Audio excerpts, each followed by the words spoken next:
Hi, welcome to Zippy's lot. This is the last one this season, so I just want to show you around the lottie just for one last time this season, just to show you where we are before we go into the autumn months. So as you can see, we've still got loads and loads of beetroot, which have been absolutely amazing this year. We've also got some more lettuce growing, we've got some little gems, and we've got some loose leaf. This is the loose leaf here, and the one next to it is the little gem. So as we go down the garden, we've also got some more beetroot. We've also got some lovely carrots which are still there. So that's probably one or two more little bits of carrot that we can have with our Sunday roast. And finally here we've got the last row of beetroot. So let's go into the greenhouse.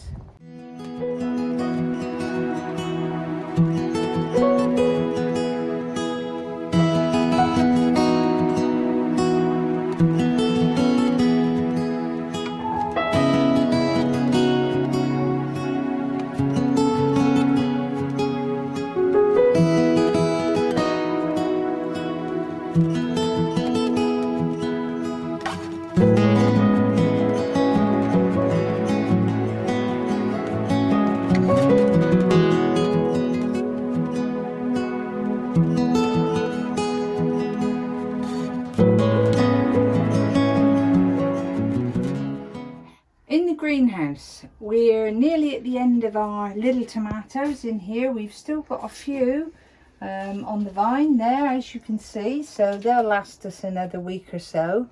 But then we'll clear the greenhouse, dig it all out in the bed, and be ready for next spring. Also, you can see here we've hung up our onions. And we've got red onions and white onions, and when we need any we just pop down and get a couple of onions. Also, we've got growing here some green peppers, so they'll continue to grow, and we'll look after those when we come down every week.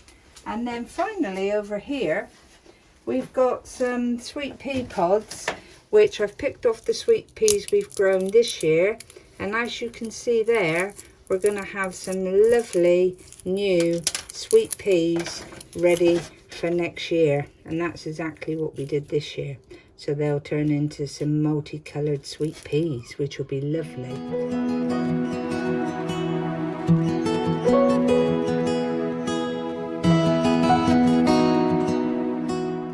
Here we've got a variety of tomatoes. These are all growing outside. We've got a black Russian, we've got something else, and something else that looks like some sort of plum, but I'll show you those as we go outside. But I've just picked these off because they were weighing really heavy on the plant, and we'll leave them in here to actually redden up.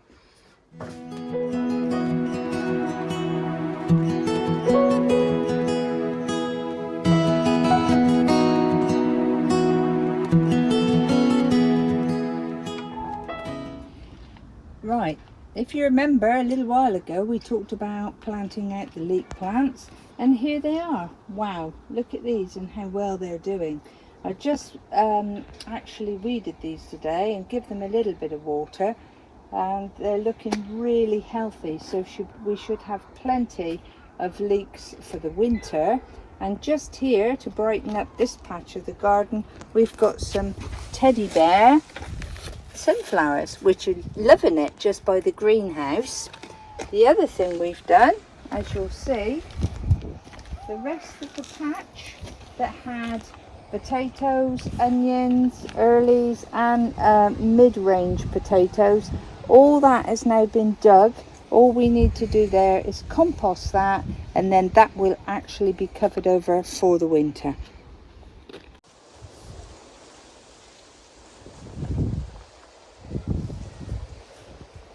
Welcome to my favourite patch, the Boracic patch. This has had a lot of controversy this year because people say I've been saying it wrong, but that's my way of saying it, and what I want to say, I say on Zippy's lot because it's my lot. Anyway, as you can see here, The sprouts are doing extremely well, and we're going to have some fantastic sprouts for the winter. And we've also had some lovely cabbages, but we've been fortunate and we've actually grown some new cabbage plants, and we've just planted those in today. So we might even have a little bit of cabbage for the winter. So that's where we are with our brassic patch. Now we're at the raspberry patch here. All the raspberries have gone. This is the first canes, so first year canes, and we have to be careful how we prune these. So next time we're down, as we go into September, we'll prune these back properly so that we get another good or even a good crop of raspberries next year. Sorry, I stumbled there, didn't I? But yeah, so that's the raspberry patch.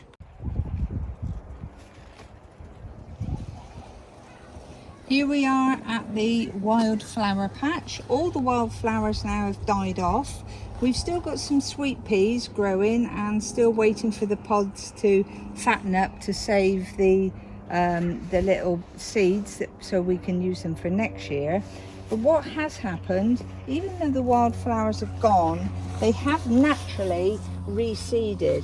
And if you look, for example, if I get a poppy head, which is on the floor, this naturally reseeds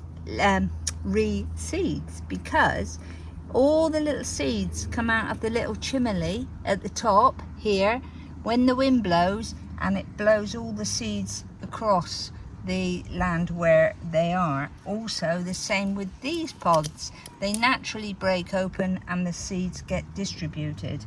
And if you look very closely, already we've got poppy seeds coming up, and it's going to be absolutely fabulous for next spring. If you remember, I did two little cages. I did a cage for our courgettes, which was here. I've left this bit because this tells us where the wildflower patch is and where the garden is. So now all those are over, we've dug this part up. And also the corn, I've removed the cage for the corn, and we are picking corn on the cob, and that is delicious with butter and black pepper, and that's done really well as well. Right, here we are at the tomatoes, which are outside. These tomatoes, which I showed you in the greenhouse, which are actually shaped like big plums, are called Black Mormons tomatoes. Black Mormons tomatoes. I don't even know if that's the right pronunciation, but it sounded good. Also, this is Samara. These tomatoes are called Samara. They're a funny little round shape, as you can see there. And actually I'm going to pick that one off because that one's been eaten a little bit, give the others a chance. But they've got like 3 or 4, they look more like a pumpkin than a tomato. The following ones over here, the huge ones here, these are called Black Russian, and they go quite purple in colour when they're ripe. And finally here, these huge tomatoes are called Black Crim tomatoes. So we've got quite a variety growing outside, and my goodness, they really are doing well. We've got some runners here which we planted late, and they're going to be just right in about 4 weeks time. So we're happy we've planted some late runners, and they're white flower, which you can see, which is quite unusual. It's normally red. But the other 2 runners here and here, they're near enough over now.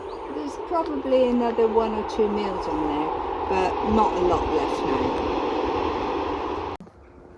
We planted some late dwarf beans, and they're doing much better than our first lot did actually, because they've not been attacked by the black army like the others were. But if you have a look, we're going to have some nice dwarf beans in a week or 2.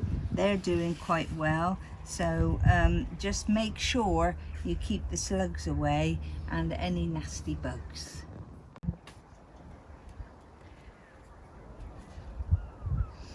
We're coming to the end now of Zippy's lot for the season, and the strawberries, as you know, were gorgeous this year.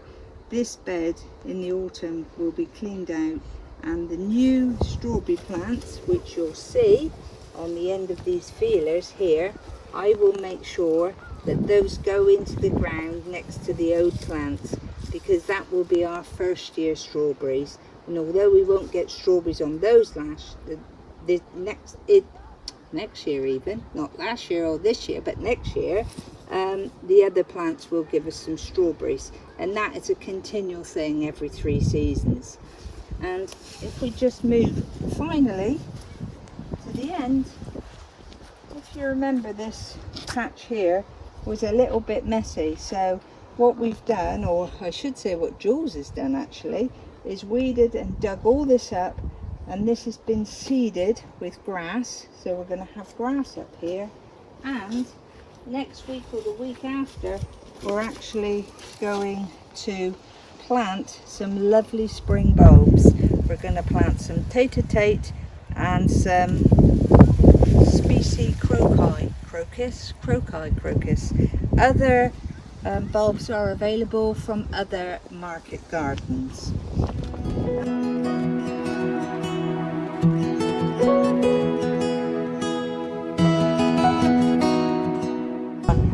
Okay everybody, that's it. Zippy's lot. I think this is probably the 14th episode we've done, and this is the final one. But I just want to say a big thank you to all our followers, for all of you that have given us feedback in what we've done. I want to thank Wendy, who's produced, edited, done everything apart from the garden. And obviously Jules and I will be back next season just to join you then. So thank you during lockdown. We hope you've had fun watching this. Goodbye and keep gardening.